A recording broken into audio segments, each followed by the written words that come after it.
తమిళనాడులో సినిమాలు వేరు, రాజకీయాలు వేరు కాదు. రెండు కూడా పెనవేసుకుంటాయని చెప్పుకోవచ్చు. ఆనాడు ఎంజీఆర్, జయలలిత. కానీ ఇప్పుడు ఎవరు అనేదే ఒక ఆసక్తికరంగా మారింది. అయితే ఇప్పుడు జరుగుతున్నటువంటి ఒక పుకార్లు ఎవరి రాజకీయ భవిష్యత్తుని కాలరాస్తానికా లేదా దీని మధ్యలో ఏమైనా నిజమైనటువంటి ఒక స్టోరీ ఉందా అనేది మనతో పాటు సీనియర్ జర్నలిస్ట్ హేమసుందర్ గారు ఉన్నారు. వారిని అడిగి తెలుసుకుందాం. సార్ నమస్తే. నమస్తే సార్. ఒకనాడు ఎంజీఆర్, జయలలిత వీళ్ళిద్దరికీ సంబంధించి ఖచ్చితంగా ఏదో జరుగుతుంది అని చెప్పేసి అనడం కావచ్చు, సినిమాల నుంచి రాజకీయాల్లో రావడం ఒక ఎత్తు అయితే, దాన్నే ముడిపట్టి ఖచ్చితంగా ప్రత్యర్థులు ఎవరైతే ఉన్నారో పూర్తిగా ఎంజీఆర్ గారిని పొలిటికల్గా తొక్కాలనే ఆలోచనతో అయితే చూసాం. అది ఆ రాజకీయాలు మనం చూసాం, అయిపోయింది. కానీ ఇప్పుడు మళ్ళీ లేటెస్ట్గా ఇద్దరు, ఒక హీరో ఒక హీరోయిన్ మధ్యన ఏదో జరుగుతుంది. అయితే ఆ హీరోకి సంబంధించి ఒక రాజకీయ పార్టీని కాలరాస్తానికే జరుగుతుందా లేదా నిజంగా వీళ్ళ మధ్యన స్టోరీ ఏదైనా నడుస్తుందా అంటే ఏం చెప్తారు? మహాకవి శ్రీశ్రీ ఒక మాట అన్నాడు, వ్యక్తుల ప్రైవేట్ జీవితాలు వారి వారి సొంతం, కానీ పబ్లిక్లోకి వస్తే ఏమైనా అంటాం అని ఒక శ్రీశ్రీ మాటను ఉటంకించాలి మనం ఈ సందర్భంగా. ఇప్పుడు లైమ్ లైట్లోకి ఒక వ్యక్తి వస్తున్నాడంటే అతని మీద బురద చల్లటానికి చాలా శక్తులు ప్రయత్నిస్తూ ఉంటాయి. ఉదాహరణకు ఒకే ఒక్కటి సినిమాలో మీరు ఆ పాత్రను తీసుకోండి, శంకర్ డైరెక్షన్ చేసిన సినిమా, అర్జున్ సర్జా హీరో. అతను ఎప్పుడైతే ఒకరోజు సీఎంగా అతను అవుతాడో, మళ్ళీ అతను సీఎం అవ్వడానికి ప్రయత్నాలు చేసుకుంటే అతను తొక్కడానికి ఏ విధంగా ప్రయత్నం చేశారు ప్రత్యర్థులు అనేది అక్కడ కళ్ళకు కట్టినట్టుగా మనకి ఆ సినిమాలో చూపించారు. ఇప్పుడు విజయ్ పరిస్థితి అదే. అంటే అతను వ్యక్తిగతంగా జీవితంలో ఉండే బలహీనతల్ని, జరిగిన విషయాలని ఎలివేట్ చేయడానికి, బయట తీసుకురావడానికి ప్రయత్నాలు జరుగుతూ ఉంటాయి. ఇప్పుడు ఆ టైంలో అక్కడ ఆయన ఆ స్థితిలో ఉన్నాడు. ఇప్పుడు లేటెస్ట్ ఆరోపణ ఏంటంటే త్రిషతో ఉన్న కొన్ని ఫోటోలు లీక్ చేసి, అంటే అతను 50వ బర్త్డే జరిగిందండి మొన్న. ఆ టైంలో లిఫ్ట్లో ఇద్దరు ఉన్న ఫోటో ఒకటి బయటకు వచ్చింది. దాన్ని పెట్టుకొచ్చి వీళ్ళ మధ్యలో ఉన్న సంబంధాలు ఇది అంటూ దాన్ని కొద్దిగా బయటికి పబ్లిష్ చేసే ప్రయత్నాలు ఎక్కువ చేస్తున్నారు. అలర్ట్ చేయడానికి జరుగుతున్నాయి ప్రయత్నాలు. వాళ్ళు కొంతకాలంగా సహజీవనం చేస్తున్నారని, భార్యకు దూరంగా ఉంటున్నాడని, ఇట్లాంటి ఎలిగేషన్స్ అన్నీ తీసుకొచ్చేసి ఇప్పుడు హైలైట్ చేస్తున్నారు. అయితే సాధారణంగా ఇక్కడ మనం ఆంధ్రాలో కూడా చూసాం, పవన్ కళ్యాణ్కి సంబంధించి 3 పెళ్ళిళ్ళు అయ్యాయి, 4-5 అబ్బాయిలు పిల్లలు అని చెప్పేసి అంటూ మాట్లాడిన ప్రతిపక్ష పార్టీ ఇప్పుడు ఏ స్థానం ఉందో మనం చూస్తూ వస్తున్నాం. అయితే సాధారణంగా మనం చూసుకుంటే ఎవరి వ్యక్తిగత జీవితాల గురించి కానీ, అంటే సాధారణంగా వాళ్ళకు ఉన్నటువంటి రిలేషన్షిప్ గురించి రాజకీయాల్లో ప్రస్తావించడం కరెక్టే అంటారా? ఏమంటారు? రాజకీయ కరెక్ట్ కాదంటే ఇక్కడ అలర్ట్ చేయడానికి ప్రయత్నం చేస్తారు. ఎందుకంటే అతను లాభపడకూడదు, అతను బెనిఫిట్ పొందకూడదు. ఇక్కడ జరిగింది అదే కదా, కానీ రివర్స్ అయ్యింది. జనానికి తెలుసు ఏది వాస్తవం ఏది అవాస్తవం అని జనానికి తెలుసు. ఇక్కడ ఏంటంటే సుచిత్ర అనే సింగర్ ఎలిగేషన్ చేసింది. అంటే నిజానికి విజయ్ భార్య సంగీతకిను విజయ్కి ఉన్న భేదాభిప్రాయాలు చాలా చిన్నవే, కానీ త్రిష అతని జీవితంలోకి వచ్చాక ఇవి పెద్దవైపోయినాయి అంటూ కామెంట్ చేసింది ఒక సింగర్, సుచిత్ర అనే సింగరు. నిజానికి త్రిషకి విజయ్కి మధ్యలో ఉన్న బంధం, సినిమాలు చేశారు, కలిసి సినిమాలు చేశారు. ఆ బంధం ఎలా అంటే మనకు తెలియదు, కానీ సహజీవనం చేస్తున్నారు అనేది టాకు. సినిమా ఇండస్ట్రీలో సహజంగా జరిగేదే. ఇప్పుడు ఎంజీఆర్ రామచంద్రన్, జానకి రామచంద్రన్తో భార్యగా ఉండగానే ఆయన మీద రకరకాల ఎలిగేషన్స్, రకరకాల రూమర్స్ అప్పట్లో చాలా క్రియేట్ అయినాయి. మరి జయలలిత జీవితంలో కూడా అలాంటివి చాలా ఉన్నాయి. అవి రూమర్స్ అనడానికి లేదు, కానీ వాస్తవాలే. ఎందుకంటే జయలలితకి వాళ్ళకు మన బంధానికి తెలిసిందే కదా. ఆ తర్వాత ఎంజీఆర్ చనిపోయిన తర్వాత ఆ పార్టీ బాధ్యతలు, అసెంబ్లీలో భార్యను జయలలిత గొడవ పడ్డారు, అవన్నీ చాలా చీరలు చెంపుకోవడాలంతా జరిగింది అప్పుడు. ఆ తర్వాత ఆ పార్టీని జయలలిత హ్యాండ్ ఓవర్కి వెళ్ళిపోయింది కూడా. ఈ మధ్యనే అది స్థలైవి సినిమా పేరుతో సినిమా కూడా వచ్చింది, కంగనా రనౌత్ చేసిన సినిమా అది, జయలలిత జీవితాన్ని. మనం అక్కడ దీన్ని కంపేర్ చేయకూడదు. విజయ్ ఏంటంటే అతను ఇప్పుడు రాజకీయాల్లో రాబోతున్నాడు. ఎంజీఆర్ కరుణానిధి కలిసి ట్రావెల్ చేసి ఆ తర్వాత ఎలా విడిపోయారో ఇదనేది ఆ సినిమా, అది కూడా సినిమా వచ్చింది అక్కడ. అది వేరే స్టోరీ, దీనికి మనం కలపకూడదు. అసలు విజయ్కి తండ్రితో ఇదే భేదాభిప్రాయాలు ఉన్నాయని ఒక టాక్ ఉంటుంది. ఎస్ఏ చంద్రశేఖరు వాళ్ళ నాన్నగారు, ఆయన చాలా చట్టానికి కళ్ళు ఇలాంటి సినిమాలు చేసి తెలుగులో కూడా సినిమాలు చేశాడు. ఆయన మంచి డైరెక్టర్. వాళ్ళ అబ్బాయే ఈ విజయ్. తండ్రికి కొడుక్కి మధ్యలో అభిప్రాయ భేదాలు ఉన్నాయని అప్పట్లో వార్తలు కూడా వచ్చినాయి. విడివిడిగా దూరంగా ఉంటారు అనేది. మా అబ్బాయి పార్టీ పెడుతున్నాడని చెప్పి ఈయన ప్రకటిస్తే మా నాన్నగారికి మాకు సంబంధం లేదని అడ్డించి స్టేట్మెంట్లు రావడం కూడా జరిగింది గతంలో. అది కూడా జరిగింది కొంత.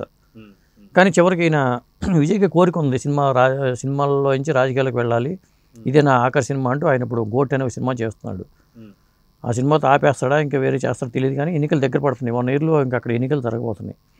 ఈ టైంలో ఏంటంటే అతనిలో ఉన్న బలహీనతల్ని, బయట పెట్టే ప్రయత్నాలు శత్రువులు చేయడానికి అవకాశం ఉంది. ఆ విధంగా అల్లరి చేయడానికి ప్రయత్నాలు జరుగుతూ ఉంటాయి ఇప్పుడు. అది అక్కడ తెలుగులో మనకి పవన్ కళ్యాణ్ మీద ఎట్ట బుర్ర జల్లి ప్రయత్నాలు జరిగినాయో అదేవిధంగా విజయ్ మీద కూడా రకరకాలుగా, ఇది ఒకటే కాదు, ఇంకా ముందు ముందు కూడా ఇట్లాంటివి ఉంటాయి. కాబట్టి ఇంకా ఇన్ని ఏం వస్తాయి బయటికి అనేది తెలియదు, కానీ ఆ ప్రయత్నాల్లో భాగంగా కూడా అనుకోవచ్చు. అయితే లియో సినిమా ఏదైతే ఉందో, లియో సినిమాలో వీళ్ళిద్దరు కూడా వైఫ్ అండ్ హస్బెండ్గా వీళ్ళు ఇద్దరు క్యారెక్టర్ పోషించారు. అదేగాక లియోలో ఏదైతే జరిగిందో అప్పుడు త్రిష మీద ఒక ఆర్టిస్ట్ కూడా చేసినటువంటి సంచలన వ్యాఖ్యలు అందరం చూసాం. ఆ టైంలో కూడా ఖచ్చితంగా విజయ్ చాలా గట్టిగా మాట్లాడాడు, పోరాడాడు. సో ఇలాంటి సిచ్యువేషన్స్ కూడా బేస్ చేసుకొని ఈ మాటలన్నీ జరుగుతున్నాయా, లేకపోతే ఈ యొక్క ఆరోపణలు జరుగుతున్నాయి అంటే ఏమంటారు? అయి ఉండొచ్చు. ఎందుకంటే అప్పుడు మన్సూర్ అలీ ఖాన్ చేసిన కామెంట్లు కూడా తెగ వైరల్ అయినాయి. కొంతమంది అతను చేసిన తప్పు అని చెప్పారు, ఆ తర్వాత అతను క్షమాపణ చెప్పడం, ఇలాంటి చాలా రకాలు జరిగినాయి. ఇప్పుడు ఏంటంటే విజయ్ పార్టీ పెడతాడా లేదా అనేది ఎప్పటి నుంచో ఉన్నది. ఆయన పెడతాడని కన్ఫర్మ్ అయిన తర్వాత నుంచి వస్తున్న దాంట్లో ఇంకా డెప్త్ ఉంటుంది, ఇంకా ఇతని జీవిత లోతుల్లోకి వెళ్తారు. కాబట్టి పబ్లిక్ లైఫ్లోకి వస్తున్నప్పుడు వీళ్ళు కూడా చాలా జాగ్రత్తగా ఉండాలి. పాత విషయాలు ఏమైనా ఉంటే సర్దుబాటు చేసుకోవటం, ఓపెన్గా జనాల దగ్గర ఓపెన్గా ఉండటం ఇవన్నీ అవసరమే. ఎందుకంటే మనకి వచ్చే బాణాలని తట్టుకుని నిలబడగలగాలంటే మనం కూడా చాలా పారదర్శకంగా ఉండాలి, జనాలకి నిజమైన తెలియజెప్పాలి. చాలా సవాళ్ళు ఎదుర్కోవాల్సి ఉంటుంది, అంతే ఆషామాషి కాదు. రాజకీయాలు రాకుండా ఉంటే వేరే విషయం. రజనీకాంత్ కూడా పార్టీ పెట్టుంటే ఆయన ప్రశాంతంగా ఉండలేడు, ఆరోగ్యంగా కూడా ఉండలేడు. కూతురు అల్లుడు విషయాలు ఇవి కూడా తీసుకొచ్చారు, ఆరోగ్యంగా కూడా ఉండలేడు. కాబట్టి రాజకీయాల వైపు తలకాయ నొప్పి లేదు కాబట్టి ఆయన ప్రశాంతంగా సినిమాలు చేసుకుంటూ బాగున్నాడు. విజయ్ ఇప్పుడు ఆ తలనొప్పుల్లోకి వస్తున్నాడని అనుకోవాలి. చెప్పాలంటే పెద్ద తలనొప్పులు తెచ్చుకునే పరిస్థితి ఉంది అతనికి. అయితే ఏపీలో చూసుకుంటే పవన్ కళ్యాణ్ మీద చాలా రకాల ఆరోపణలు అయితే జరిగాయి.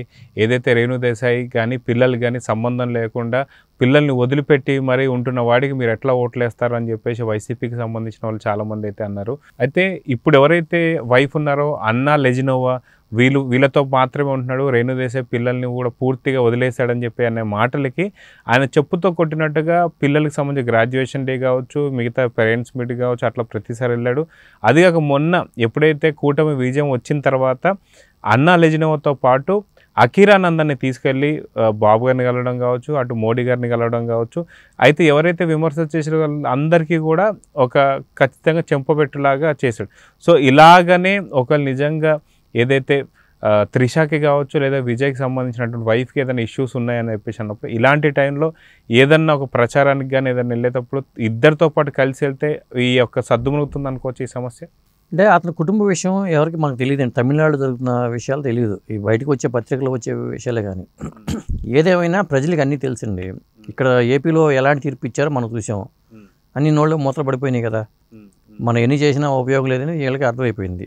ఎవరైతే ఆరోపణలు చేశారో వాళ్ళకి అర్థమైపోయింది. రేపు అక్కడ కూడా అదే పరిస్థితి వస్తుంది. ఇప్పుడు కోర్టు కూడా చెప్పింది, మీకు ఎవరైతే ఇష్టం ఉంటారో వాళ్ళతో మీరు ఏమేం చేసిన తప్పు లేదు అని చట్టపరమైన నిబంధనలు ఉన్నప్పుడు, సుప్రీంకోర్టు నుంచి ఇది ఉన్నప్పుడు మీరు ఎట్లా ఎలిగేషన్ చేస్తారు? అది ఒకవేళ విజయ్ త్రిషకి కనెక్షన్ ఉంది లేదా అనుకుందాం, సపోజ్ ఉదాహరణకి అనుకున్నప్పుడు కూడా తప్పు, ఇష్టపడినప్పుడు కలిసి ఉంటున్నప్పుడు తప్పే ఉంది.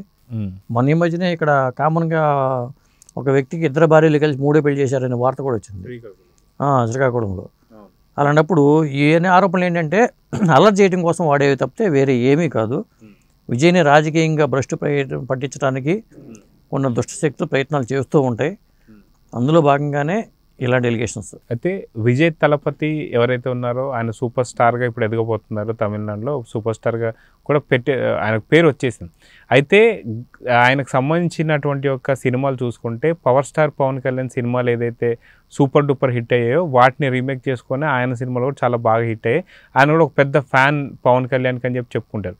అయితే అటు సినీ రంగంలోనే కాకుండా రాజకీయ రంగంలో కూడా పవన్ కళ్యాణ్ని అనుసరిస్తే బాగుంటుంది అని చెప్పేసి అనుకోవచ్చు అంటారా? ఇప్పుడు ఇదివరకలాగా లేదండి రాజకీయం. పవర్ స్టార్ పవన్ కళ్యాణ్ ఉన్న ఫ్యాన్ బేస్ వేరు, విజయ్ ఉన్న ఫ్యాన్ బేస్ వేరు. మనకు కంపేర్ చేయడానికి కూడా సాధ్యం కాదు.